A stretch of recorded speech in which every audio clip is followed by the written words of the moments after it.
Everybody in this borough knows about Catholic United and beyond the borough. It's a community. I've been in other clubs in my life. This surpasses them all. You know, it really does. It's in a different league. Down in Southend-on-Sea, there's a team known as Catholic United. They formed in 1959, and the relationship with the Catholic community has remained a key part of the club.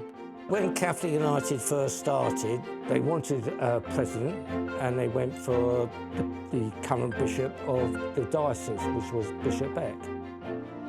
Catholic achieved moderate success throughout the 60s, but it was a big match in 1968 where a special relationship started with a certain Glaswegian club. They got to the Walton Cup final, which was in Southend, the big cup final, because you played at Root Hall.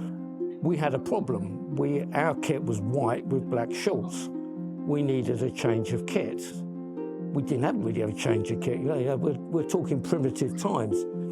There's a guy in the club called Jim Clark, and there were others in the club that had connections with Celtic. And Celtic, very, very nicely, gave us a complete kit. We played in that kit, we won the cup final, and the club then said, because we won the kit and they didn't want the kit back, because we were going to send the kit back saying thank you, we said we're playing the green and white hoops forevermore, amen, and that's what we've done. I'm very proud of it.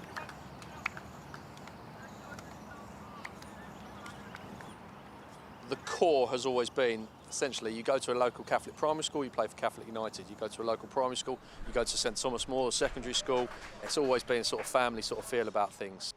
When I joined St Thomas More, basically the majority of the lads in the year were playing for Catholic at that point. So, yeah, I was easily swayed to go and play for Catholic. Did play with Patrick, who's my younger brother, in the same team, and now Eamon's the reserve team manager. So it's a nice sort of feeling, or collective sort of, all of us are kind of ingrained in this club now. Unfortunately, we have lost players through to higher standards of clubs through the leagues of football, which you do. The most notable of these players is US international Cameron Carter-Vickers. Cameron started out at Catholic United at the age of 5 before being scouted by Tottenham Hotspur. But in the summer of 2021, he was transferred north of the border, and that was the start of a truly special chapter down in Southend. Our media manager, Rob Lilly, at the time was literally working 20 hours a day, because when the Cameron Carter-Vickers story broke, when he went from Tottenham to Celtic, he posted out a picture that we had of Cameron playing for Catholic United minors, and that's where it exploded.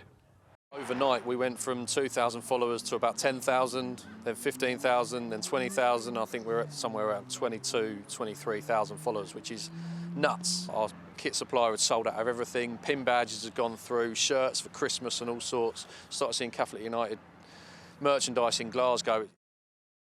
They're just a different breed of people, these guys in Glasgow. When they catch on to something, they just couldn't believe a club could be called Catholic United. They're just overwhelmed.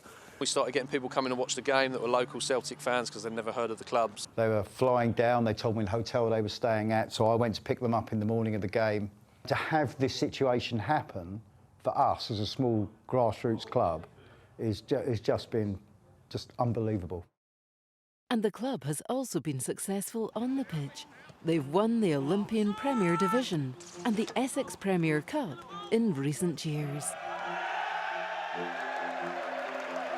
We're running this year 7 adult sides, about 20 junior sides, from under 6s all the way through.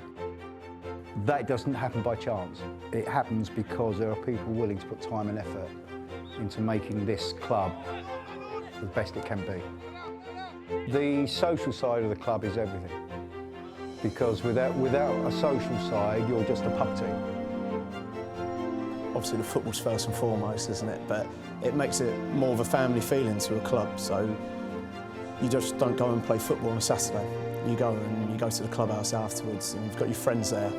I can remember when I was chairman, having like a creche on a Saturday after football all the youngsters from 2-year-old, 1-year-old, 5-year-olds running around the club having the time of their life. Simple. If we can make family values, I can't think there's a better thing in life. I really can't.